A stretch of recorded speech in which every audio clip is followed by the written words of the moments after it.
क्या हम तो कहेंगे पार्टी को, जिन लोगों ने पार्टी की पीठ में छुरा घोपा है उनको टिकट नहीं मिलनी चाहिए। नहीं पार्टी के साथ मैं गद्दार आदमियों को पसंद नहीं करता, ना गद्दारों को टिकट देनी चाहिए। मैं आई डोंट लाइक, मैं नफरत करता हूँ। और जो अगर कोई भी पार्टी, बीजेपी नहीं है, कोई भी पार्टी, आज कांग्रेस का हर्ष क्यों गलत हुआ है?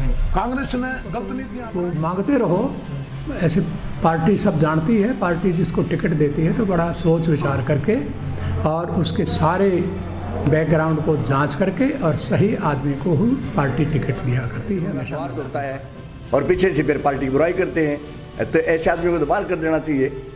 वो तो हाईकमान ने देखना है और हम भी इस बात का सुझाव देते हैं, गद्दार आदमी है जो उनको बाहर पार्टी को इस बात पर विचार करना चाहिए कि भाई जो दागदार चेहरे हैं उनको बिल्कुल नकार करके किसी साफ छवि के कार्यकर्ता को टिकट दी जाए और ये तभी भारतीय जनता पार्टी यहाँ पर विजय हो सकती है।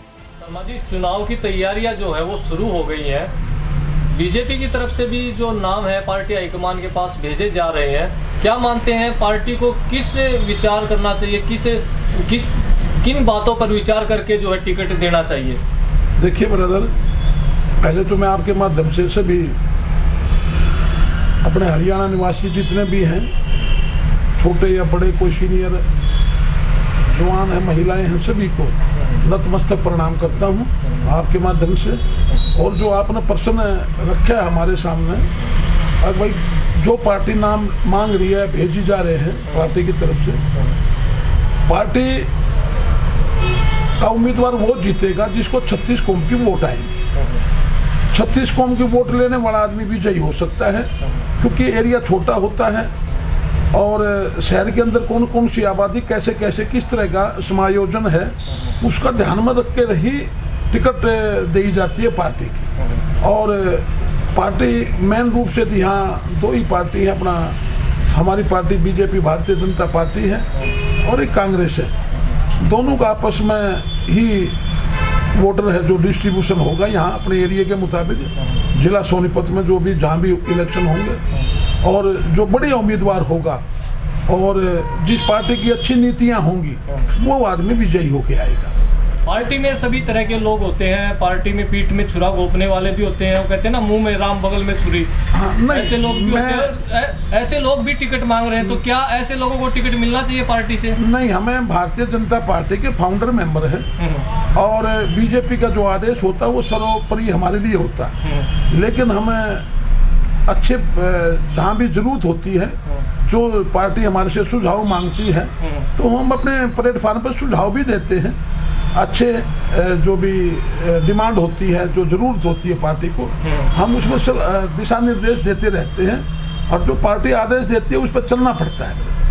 जैसे 2019 का जब विधानसभा चुनाव था तो आपने देखा कि शहर से मात्र 5,500 वोट आए थे, गोहाना शहर से जी। तो उसमें कई जो पार्टी के दिग्गज नेता थे जो अब टिकट की लाइन में भी हैं, उन्होंने पार्टी की पीठ में छुरा घोपने का काम किया, जो बात जग जाहिर हो चुकी है। तो क्या ऐसे लोगों को टिकट मिलना चाहिए? मैं ऐसे आदमियों को पसंद नहीं करता जो पार्टी के वफादार होते, लॉयल होते हैं और पार्टी के प्रति सचेत रहते, पार्टी के प्रति काम करते हैं, उन्हीं आदमियों को ही टिकट मिलना चाहिए। अन्यथा एब्जॉर्बेबल बात नहीं होती, हम हजम नहीं कर पाते, मजबूरी में है, हम उसकी कुछ कह नहीं पाते, लेकिन पार्टी के लिए अहितकर है ये बातें। ये तो आपको भी पता है जिस तरह से पार्टी को गोहाना शहर में जो चुनाव था 2019 में किस तरह से गद्दारी की पार्टी के साथ। नहीं, मैं गद्दार आदमियों को पसंद नहीं करता, ना गद्दारों को टिकट देनी चाहिए। मैं आई डोंट लाइक, मैं नफरत करता हूँ। और जो अगर कोई भी पार्टी, बीजेपी नहीं है, कोई भी पार्टी, आज कांग्रेस का हर्ष क्यों गलत हुआ है? कांग्रेस ने गलत नीतियां अपनाई, देश हित में नहीं अपनाई और पार्टी के वर्कर को मान सम्मान नहीं दिया, पार्टी के वर्कर की इज्जत नहीं रखी। ये दुर्दशा आज जो कांग्रेस की है इस वजह से है। कोई भी पार्टी गलती करेगी तो उसका भुगतान करना पड़ेगा। विश्वास है पार्टी सही फैसला लेगी? हाँ, मैं अपनी पार्टी पे पूरा भरोसा करता हूँ, हाईकमांड पे, और जो पर्यवेक्षक होंगे, जो बढ़िया होंगे, बड़े सीनियर आदमियों से बातचीत करके, लोगों से बातचीत करके ही बाद में फैसला लिया जाएगा। अगर ऐसा नहीं किया तो उसका नुकसान भुगतना पड़ सकता है। डॉक्टर साहब, गोहाना में चेयरमैन के चुनाव है वो नजदीक आ गए हैं, तो किस तरह की तैयारी भाजपा की तरफ से मानते हैं, कितना तैयार है पार्टी? देखिए नील जी, भारतीय जनता पार्टी पूरी तरह से तैयार है और जल्दी ही नगर परिषद के चुनाव भी होने जा रहे हैं। कई नाम जो है मेरे को सुनने में आया कि भेज दिए गए हैं जी, तो उसमें कुछ चेहरे ऐसे भी हैं जो दागदार हैं, जिन्होंने पार्टी की पीठ में छुरा घोंपने का काम किया था। क्या लगता है पार्टी किस बात पर विचार करेगी? देखिए, पार्टी को इस बात पर विचार करना चाहिए कि भाई जो दागदार चेहरे हैं उनको बिल्कुल नकार करके किसी साफ छवि के कार्यकर्ता को टिकट दी जाए और ये तभी भारतीय जनता पार्टी यहाँ पर विजय हो सकती है। पूर्ण विश्वास से कह सकता हूँ कि भारतीय जनता पार्टी अब की बार गोहाना नगर परिषद में एक दागदार नहीं, एक दमदार और एक मतलब निष्ठावान कार्यकर्ता को भारतीय जनता पार्टी यहाँ से उम्मीदवार बनाएगी। गोहाना में अभी चेयरमैनी के लिए चुनाव होने जा रहे हैं जी। क्या कुछ देखते हैं, क्या मुद्दा रहेगा? मुद्दा रहेगा गोहाना का विकास। जी मुद्दा रहेगा गोहाना का विकास। जी, क्या लगता है आपको जो 100 करोड़ रुपए का जो यहाँ पर बजट आया है वो पूरी निष्ठा के साथ ईमानदारी से लगाया गया है? नहीं, ईमानदारी की बात तो मैं क्या कहूँ, जो मैंने देखा ही नहीं मामला, लेकिन ऐसा लगता है कि आगे अगर कोई छोटी मोटी कमी होगी तो उसको ठीक करेंगे, कहीं कोई कमी रही होगी उसको ठीक करेंगे। हमारा प्रयास ये रहेगा कि जो बजट आया है वो ईमानदारी से लगे। कैसे लगता है कि यहाँ से बीजेपी या कमल का फूल जीत जाएगा गोहाना से? गोहाना के हर गली से आवाज़ आ रही है और चौराहे पे लोग कह रहे हैं भाई देखिए। जब विधानसभा का चुनाव था तो यहाँ से तीर्थ राणा को सिर्फ मात्र 5,500 वोट मिले थे। पार्टी के दिग्गज नेताओं के बूथ पर भी वो चुनाव हार गए थे। फिर कैसे कह सकते कि हम यहाँ से चुनाव? वहाँ वो कुछ ऐसा माहौल था, उस समय का वातावरण ऐसा था कि वहाँ हमारे बीच में राजकुमार सैनी जी आ गए और वो लंबे समय से लगे हुए थे। कौन? राजकुमार सैनी जी। हाँ, प्रयास थे, लंबे समय से लगे हुए थे, मतलब सालों से, कई सालों से, 7-1.5 साल से वो उस प्रयास में थे कि मैं गोहाना चुनाव लड़ूं। फिर उनका क्या था गोहाना में? नहीं, उनके अपने उनका था तभी तो वोट लेके गए वो। वर्चस्व उनका क्या था गोहाना? उनका वर्चस्व कुछ था, कमल के फूल का वर्चस्व नहीं था ना। कमल के फूल को 25,000 वोट मिली। कहाँ मिली 25,000 वोट? कितनी वोट मिली? तीर्थ राणा को 5,500 वोट मिले। नहीं 5,500 शहर की बात है, विधानसभा की बात कर रहा हूँ मैं शहर की बात कर रहा हूँ। हाँ, शहर की बात छोड़ा, शहर की बात।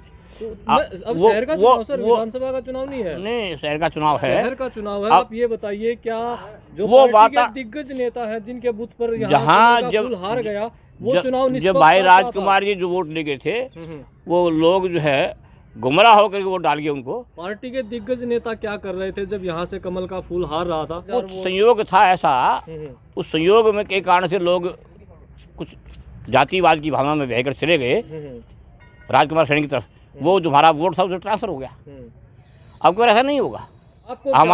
हमारे को जो पार्टी हमारे से जो पार्टी सुझाव मांगेगी तो हम सुझाव ये देंगे कि हमने वो चेहरा चाहिए जो मजबूत चेहरा हो, जिसका भरोसेमंद चेहरा हो, जो जीत सकता हो, उसके अंदर खूबियाँ होनी चाहिए, जिसके अंदर विकास। पार्टी की पीठ में छुरा घोंपने का काम किया, उनको टिकट नहीं मिलनी चाहिए। आज वो दौड़ में है तो नहीं, वो टिकट नहीं मिलनी चाहिए उनको, नहीं मिलनी चाहिए। क्या समर्पित कार्यकर्ता को मिलनी चाहिए? पार्टी का टिकट उसी को मिलना चाहिए जो पार्टी के लिए समर्पित है। क्या लगता है पार्टी क्या हम तो कहेंगे पार्टी को, जिन लोगों ने पार्टी की पीठ में छुरा घोंपा है उनको टिकट नहीं मिलनी चाहिए। शर्मा जी, चेयरमैनी के चुनाव हैं, गोहाना में भी तैयारियां शुरू हो गई हैं। क्या लगता है चेयरमैनी के लिए पार्टी को क्या सोचना चाहिए, किस तरह का उम्मीदवार उतारना चाहिए? ऐसा है अनिल जी, पार्टी को तो देखो सभी कुछ सोचना चाहिए इस बारे में। भाई कोई अच्छा उम्मीदवार हो जी साफ छवि का हो और पार्टी के साथ किसी ने कोई धोखाबाजी ना कर रखी हो, और जो पार्टी के साथ गद्दारी करते हो उसको तो टिकट देने का क्या मतलब है? ऐसे लोगों को तो पार्टी को देखना चाहिए, उन्हें पार्टी से बाहर कर देना चाहिए। जो पार्टी की पीठ में छुरा घोंपे हैं तो ऐसे आदमियों को क्या औचित्य बताओ? जो जब मौका आता तो वो आगे आने के खड़े हो जाते हैं जब उनका स्वार्थ होता है, और पीछे से फिर पार्टी की बुराई करते हैं। तो ऐसे आदमियों को तो बाहर कर देना चाहिए। वो तो हाईकमान ने देखना है, और हम भी इस बात का सुझाव देते हैं गद्दार आदमी है जो उनको बाहर कर देना चाहिए। डॉक्टर साहब, गोहाना नगर परिषद चुनाव की तैयारियां हो चुकी हैं, तो क्या मानते हैं पार्टी से क्या उम्मीद है, किस तरह का उम्मीदवार गोहाना से जीत सकता है? देखिए, सबसे पहले तो गोहाना वालों को मैं ये राय दूंगा कि ऊपर भारतीय जनता पार्टी की सरकार है, और अगर गोहाना में ज़्यादा विकास के कार्य करवाने हों तो उसी सरकार में हिस्सेदारी डालनी चाहिए जिसके ऊपर सरकार हो, ताकि यहाँ विकास के काम ज़्यादा हो सके। क्या लगता है किसी भी चेहरे को टिकट मिले या फिर कुछ कैंडिडेट का भी रोल चुनाव में रहेगा? देखिए, निश्चित रूप से पार्टी का और चेहरे का दोनों का अपना अपना रोल होता है। कुछ चेहरे को भी वोट आते हैं और बाकी ज़्यादातर वोट पार्टी को जाती है। अब कुछ ऐसे उम्मीदवार या कुछ ऐसे चेहरे भी हैं जो पार्टी से टिकट मांग रहे हैं और उन्हीं ने जो है 2019 के विधानसभा चुनाव की बात करें तो पार्टी की पीठ में छुरा घोंपने का काम किया था।